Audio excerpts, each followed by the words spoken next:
You're listening to an Airwave Media Podcast.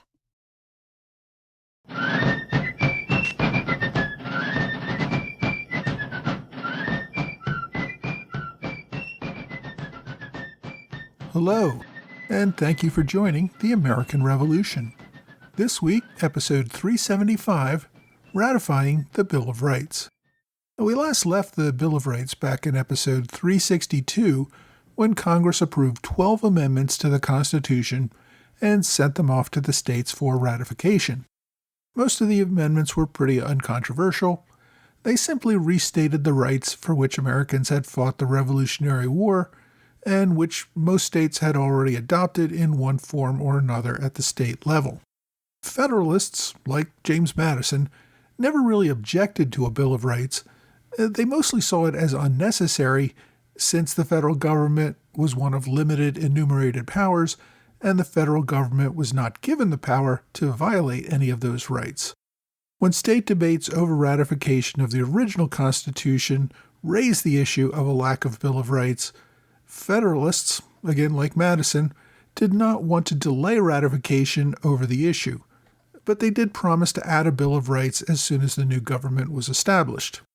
True to his word, Madison drafted and put through the amendments in the first few months of the first Congress in 1789. The next step was to have 3/4 of the states ratify those amendments. At the time, there were 11 states, so 9 of them would have to approve the amendments. Congress had approved the proposed amendments just before it left for the end of its first session at the end of September 1789, and President Washington transmitted those amendments to the states on October 2nd. In addition to the 10 amendments that we know today as the Bill of Rights, there were 12 proposed amendments. What we call the First Amendment today regarding freedom of speech and religion was actually the third proposed amendment. The first proposed amendment decreed that the House of Representatives would have one representative for every 30,000 people. As the population of the U.S. increased, Congress would set the size of the House so that it contained at least 200 members, but no more than one representative for every 50,000 people. This amendment addressed the concern that had come up at some ratification conventions that Congress had too much authority to set the size of the House of Representatives to whatever it wanted. The second proposed amendment ordered that Congress could not alter the compensation of members of the House or Senate until an election had intervened. This addressed the fear that elected officials could get into office, give themselves massive raises, and collect that money before the voters could get rid of them. Congress would have to propose a raise, then wait for an election before that raise could take effect. When the state began considering amendments, the first two hit some opposition. The First Amendment, which, to avoid confusion, I'm going to call the Apportionment Amendment, had been added to assure anti-federalist skeptics that voters could still have a pretty close relationship with their representatives because representation would be to a relatively small group of people. If a representative had only 30,000 constituents and the average household at the time was about 6 people, that meant there were only about 5,000 heads of households per representative. Opponents argued that the amendment would make the House too large. The House of Representatives had opened with only 59 representatives. The idea of a House with more than 200 members would make deliberation impossible. It would simply be a large mass of people who assembled for votes, but who could not work to develop good legislation. Others argued that a large House would allow men of inferior abilities to win office. Rather than appealing to a large body of voters, they would just have to convince a few friends and neighbors to get elected. Smaller states knew that their guaranteed one seat in the House would see its voting power diluted as larger states got more representatives. There was also concern over cost. Having a larger Congress meant more tax dollars to pay all of those representatives. The second proposed amendment, which required an election before a change in congressional pay that could take effect, also had its opposition. The main argument against what I'm going to call the pay amendment was that the amendment would make congressional pay more of a political issue. It would mean that many members of Congress would want to keep pay much lower in order to ingratiate themselves with the voters. This would mean that only men of independent means would be able to serve in Congress, and that would result in the interests of poor working people being diminished. Opponents argued that voters already had the ability to let their views be known on congressional pay without drawing it out as a higher-profile issue. There were also concerns about the other amendments. The protections of free speech might encourage licentiousness. The restriction on cruel and unusual punishment also took some criticism from those who thought criminals deserved what they got and that this restriction might prevent that. But the free speech provision, along with the other rights, had largely come from the English Bill of Rights and were well established in British common law. The main one that was not was the Establishment Clause, which prevented the federal government from establishing a state religion, but that only applied to the federal government. States were still free to establish whatever religions they wanted. Washington sent copies of the proposed amendments to the states in October of 1789. Less than 2 months later, on November 20th, the first state voted on them. The New Jersey Assembly took up the proposal and, with relatively little debate, voted to ratify 11 of the 12 amendments. The state rejected only the pay amendment. A month after that, Maryland took up consideration and ratified all 12 amendments. North Carolina, you might recall, refused to ratify the original Constitution, in part because it lacked a Bill of Rights. When the Second North Carolina Convention met to ratify the Constitution in November, the ink was barely dry on that work before North Carolina's legislature considered and ratified all 12 amendments in December. It became the third state to ratify the Bill of Rights, even before Congress received official word that North Carolina had ratified the original Constitution and joined the Union.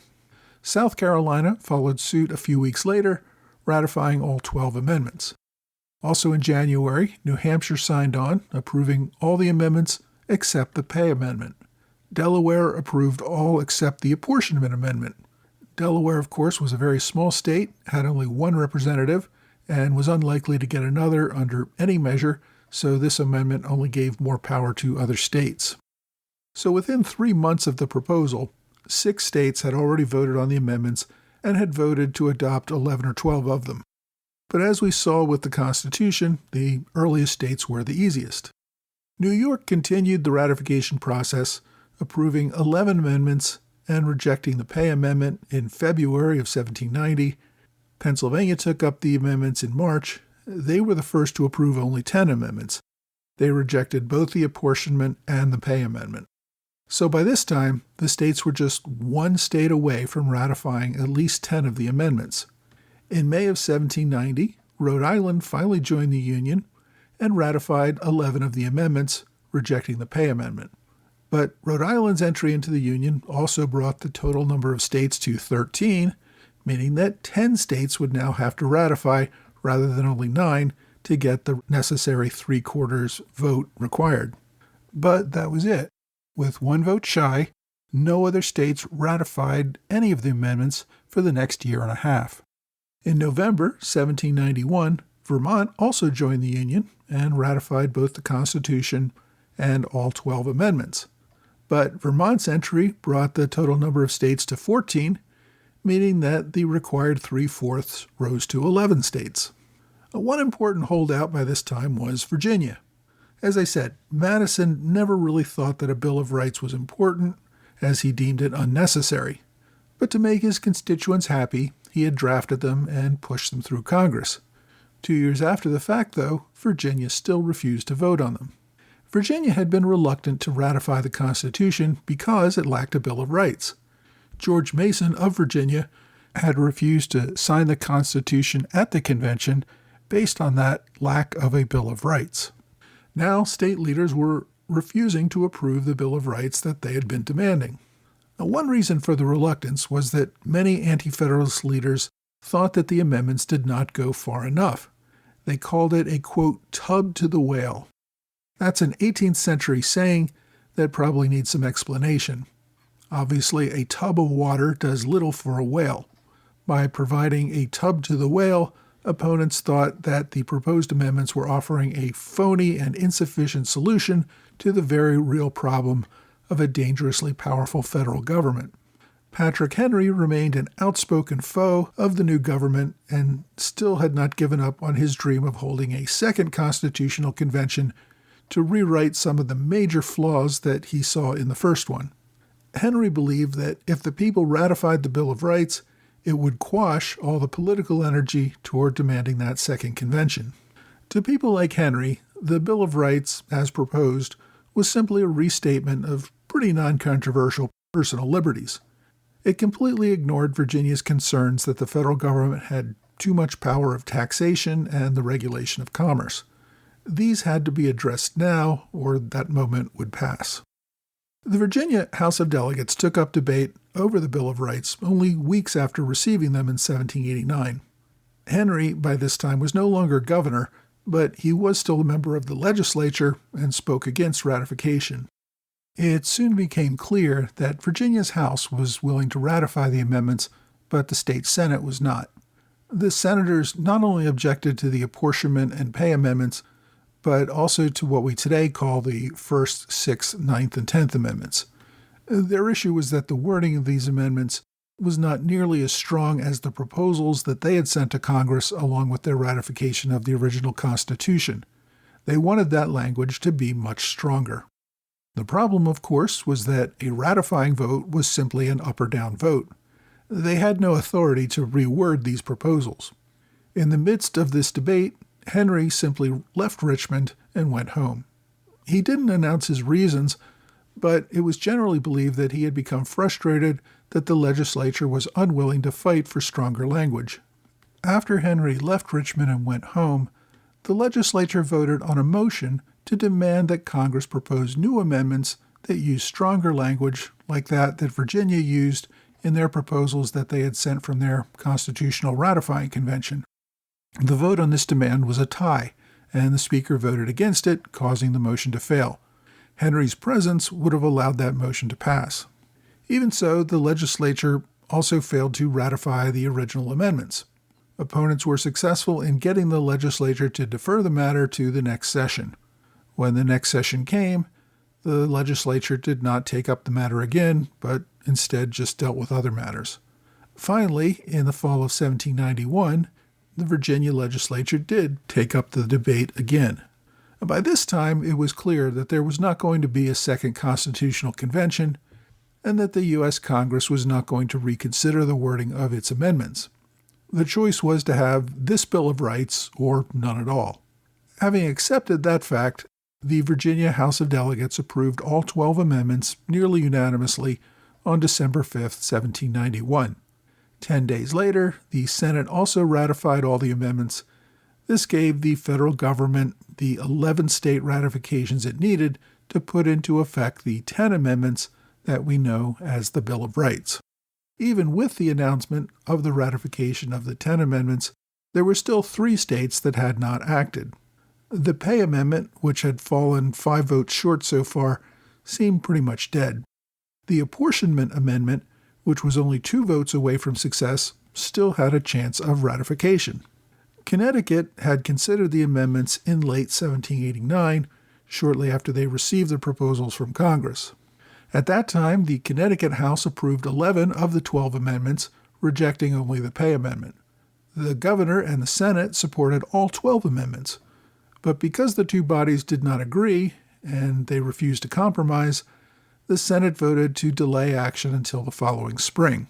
The Connecticut legislatures took up the question again in May 1790. This time the House only voted to approve 10 amendments, while the Senate still wanted all 12. Once again, they agreed to postpone a final decision until 1791.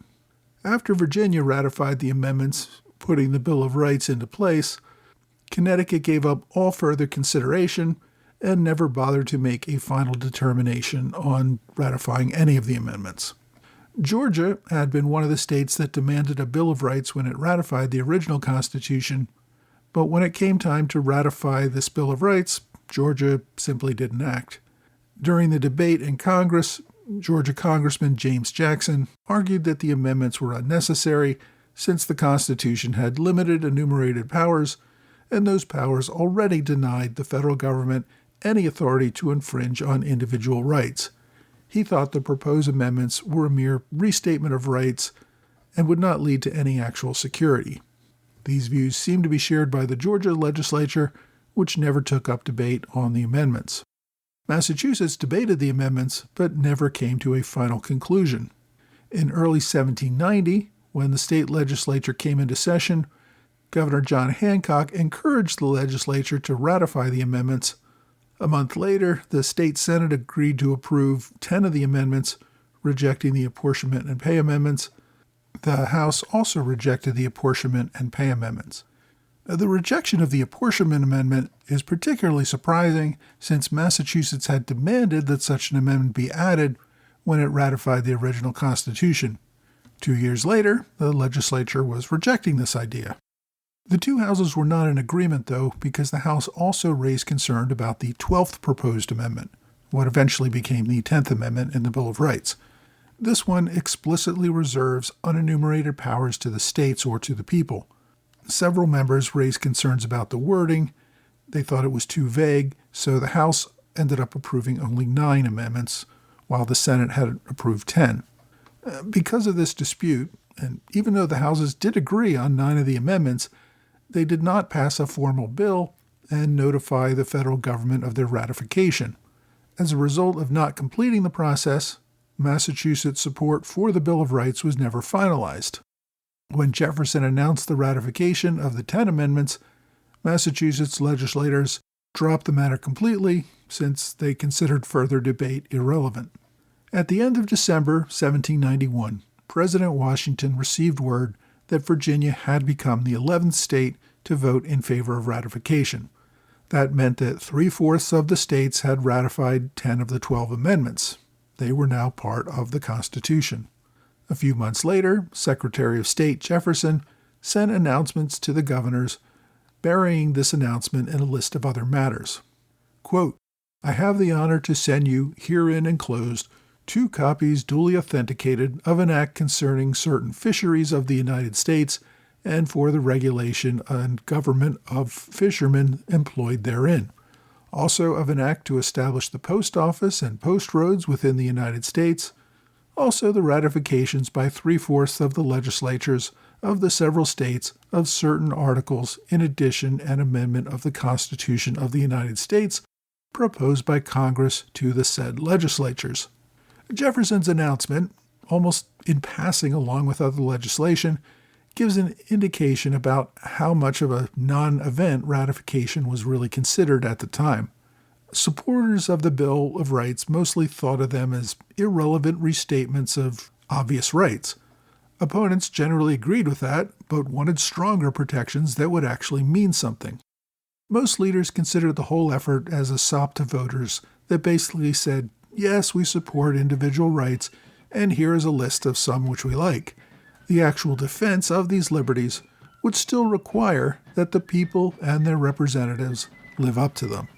Next week, the U.S. Army faces its first significant battle. That battle takes place in Ohio.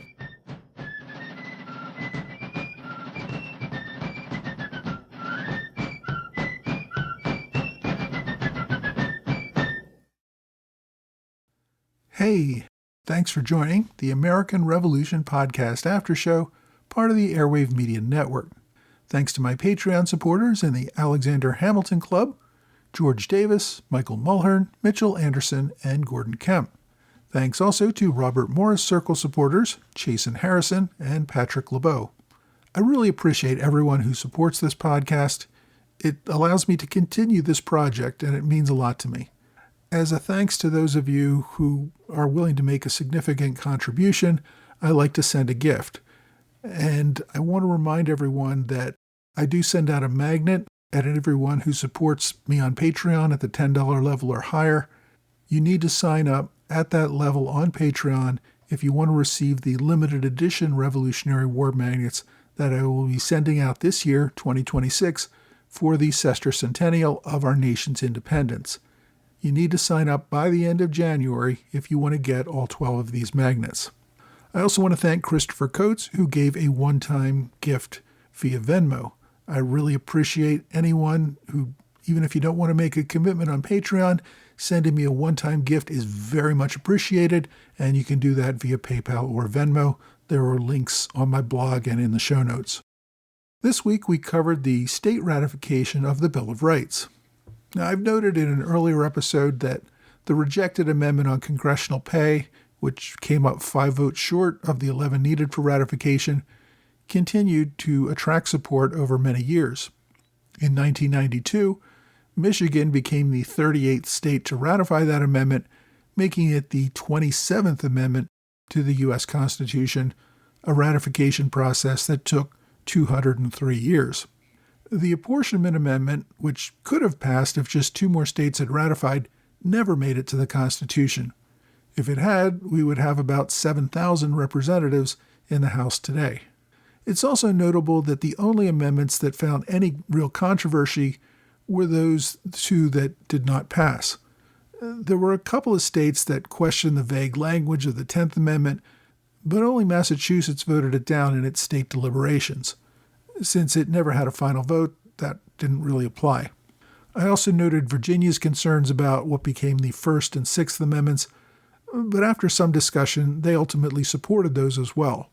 What surprised me was the complete lack of debate over what is probably the most controversial amendment today, and that's the Second Amendment, which protects the right to keep and bear arms.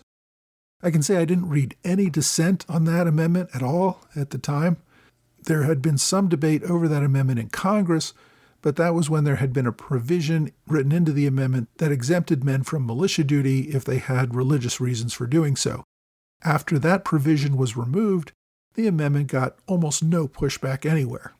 Pretty much everyone in that founding generation saw a serious threat to standing armies. Their experience with British regulars led them to conclude that the power of an armed force must remain within the people of the community where they lived. A paid professional force that could compel behavior that a community opposed was the very definition of tyranny. As a result, there was no dissent on the right of the people to keep and bear arms. I also mentioned that there were 3 states that never completed the ratification process: Massachusetts, Georgia, and Connecticut. Once the Bill of Rights got the necessary 11 votes, the legislators in those states just saw no reason to continue the process. One other note of trivia: when Jefferson announced the ratification, he left out Vermont. Jefferson announced that 10 of the 13 states had ratified the Constitution. In fact, with Vermont's entry into the Union, the ratification required 11 of the 14 states to ratify it. It would be hard to argue that Jefferson believed that only state ratifications mattered at the time the amendments were proposed, since Rhode Island also had not joined the Union by the time Congress proposed the amendments. So if that was Jefferson's view, he would have noted that 9 of the 12 had ratified. In all likelihood, this was just an oversight on Jefferson's behalf. He was so used to the idea that there were 13 states that he must have just forgotten about Vermont. Despite the fact that he had signed the notification of Vermont statehood only a few months earlier, he somehow managed to forget about that state when he notified all the states about ratification. In the end, it didn't matter. Vermont had ratified the amendments, and Jefferson's failure to notify the states of that fact had no impact on the legal process of ratification. Many decades later, though, the Bill of Rights became a much more important symbol of American liberty. Lawmakers in the states that had not voted on ratification felt bad that they had never given it their support. These states did have similar rights outlined in their state constitutions, but the fact that they had never been a part of implementing the Federal Bill of Rights weighed heavily on some of them. In 1939, during the 150th anniversary of the proposal of the Bill of Rights, the legislatures of all 3 states finally voted to ratify the 10 amendments in the Bill of Rights. Now, even though this had no legal effect, it was a way of emphasizing their support for these rights. It's important to remember that the Bill of Rights did not have much impact for decades after their passage. It was only really in the early 20th century that the U.S. Supreme Court began to incorporate those rights listed in the Bill of Rights to state actions as opposed to federal action. Up until that time, everyone thought that the limits of the Bill of Rights only applied to the federal government. The Supreme Court held that the Due Process Clause of the 14th Amendment, which was adopted after the Civil War, meant that at least some rights in the Bill of Rights restricted state governments as well. Those decisions in the early 20th century led to much more active court decisions regarding protections of our individual rights. There really isn't a great deal of literature on the process of ratification of the Bill of Rights. I relied heavily on the book by Lubinsky called James Madison and the Struggle for the Bill of Rights, but I recommended that book back in episode 361 when we covered Madison's efforts to get the Bill of Rights through Congress.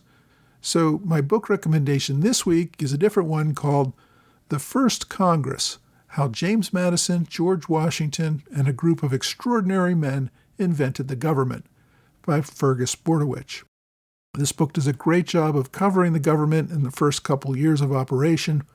While it does not focus on the Bill of Rights and its ratification, it does cover the struggle to make it all happen. I recommended another book by the same author a few weeks ago regarding the establishment of Washington, D.C., so if you're interested in reading more about this early federal era, get The First Congress by Fergus Bordewich. My online recommendation is an article from teachingamericanhistory.com that covers the ratification process of the 2 amendments that failed and the 3 states that did not vote for ratification at the time. It's just an interesting side note in history and something you might want to read a little more about.